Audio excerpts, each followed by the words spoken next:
I have decided to start my content creator journey by quitting 9 to 5 job.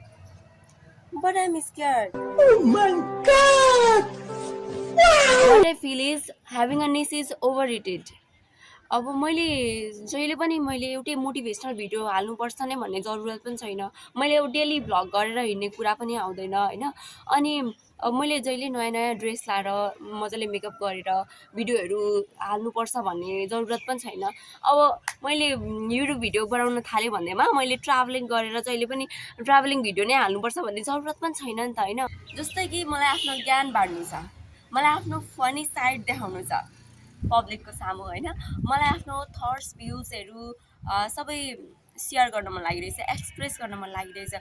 By being real मैले आफूलाई जानेको कुरा, मलाई लागेको कुराहरू सबै त्यो पोस्ट गर्न मन लागिरहेछ मलाई। इट्स 2026 अनि यति कन्टेन्ट क्रिएट गरिसकेपछि यो कुरा त स्योर हो कि the moment you fake people scroll कि अनि इट्स माई स्टार्टिङ फेज यता। सो मलाई जे मन लाग्छ म त्यही पोस्ट गर्नेछु। बिकज जसको चाहिँ मल्टिपल इन्ट्रेस्ट हुन्छ त्यसले चाहिँ एउटै कुरामा कन्टेन्ट बनाउनु चाहिँ doesn't make sense to me. So instead of choosing niche be the niche. Guys तपाईहरु भन्नु त निस चुज गर्ने कि personality? Let support each others अनि भिडियो मन पर्यो भने लाइक कमेन्ट सब्सक्राइब गर्न नबिर्सिनु होला। See you in the next video. Bye by.